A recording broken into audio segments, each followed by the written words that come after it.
Hello, my name is Edwin Garcia, and welcome back to my channel. Today, we'll be talking about how a box of Cheetos changed my life. Let's get into it. The year is 2010, and I had been working at Walgreens, a retail store, for 4 years. I started when I was 18. At the time, I was already 21, 22. And I was just a blue-collar worker. I didn't go to college, decided against any kind of higher education, and I was just working blue-collar work, just moving up the ranks. And my goal was to essentially be a store manager at some point and just continue rising the ranks as the years went on. And at first, this plan was great. I really enjoyed the work that I did. I didn't have too many bills or responsibilities because I was very young and living with my parents. So the money was fine for just, learning how the world works. And I had fun doing the work. So everything kind of worked out well and things were great. But then by 2010, things started to change.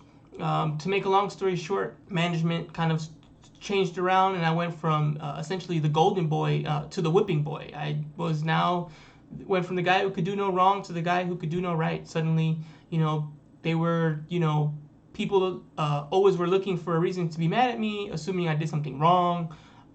Something happened wrong. Somehow I was to blame.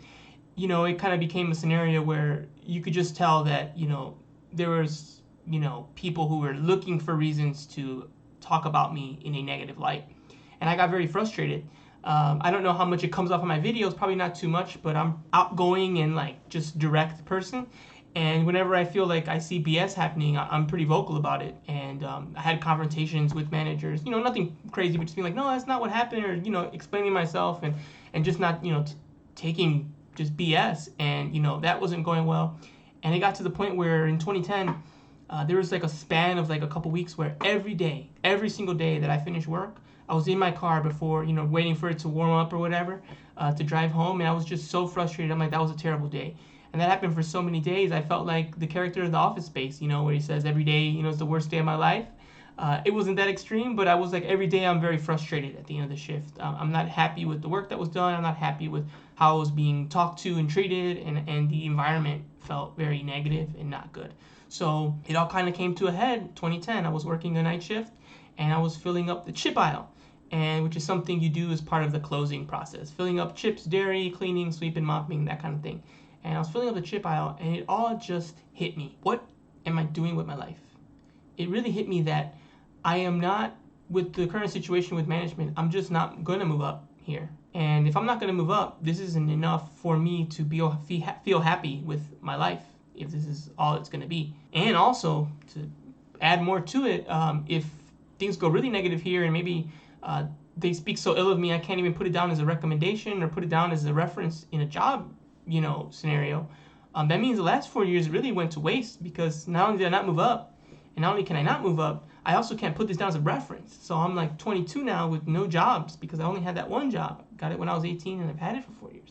So that really hit me, and I just realized as well that, I was unhappy, and even if I went to a different store, I think at this point I knew myself enough to know that this wasn't going to be enough to fulfill me and to satisfy my life.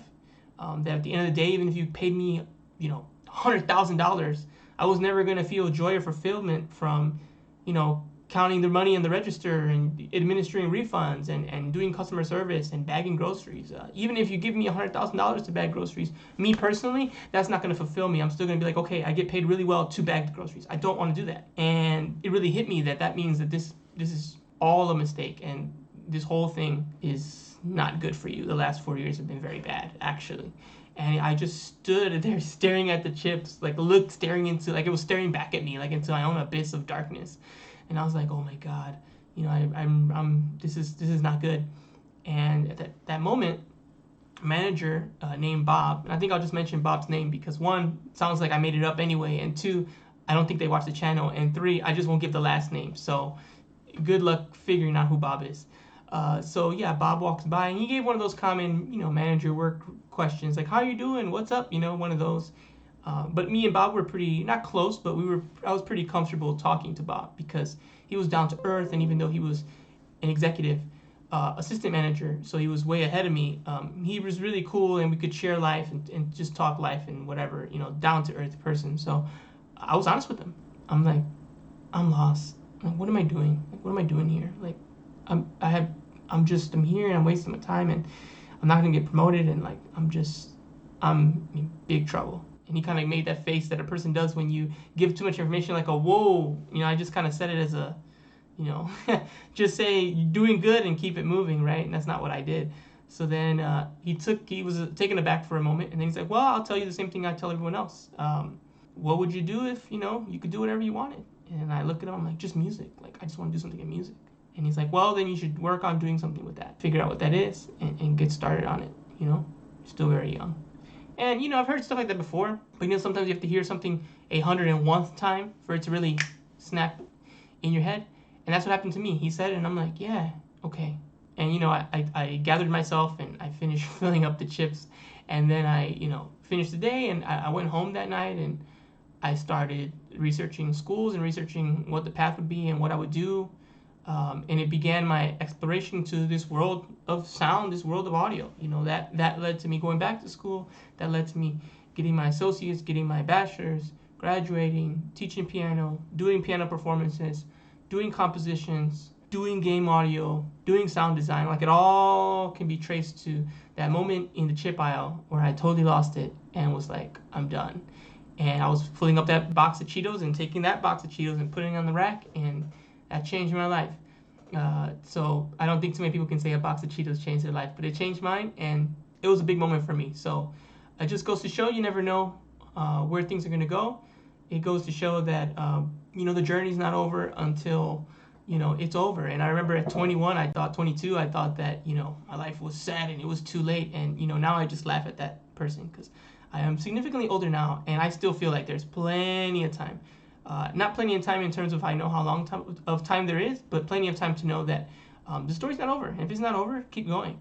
And thankfully, that box of Cheetos and Bob helped me begin my journey to changing my life for the positive.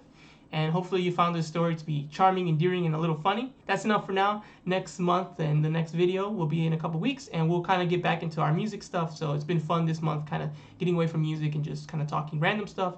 So I hope you've enjoyed this video. If you haven't subscribed to the channel, please subscribe and like this video, and leave a comment of a moment that changed your life that maybe people don't know about, or you can explain in a unique and obscure way. I'd love to see people's comments on that. That could be a lot of fun. So until next time, I'll talk to you then. Later.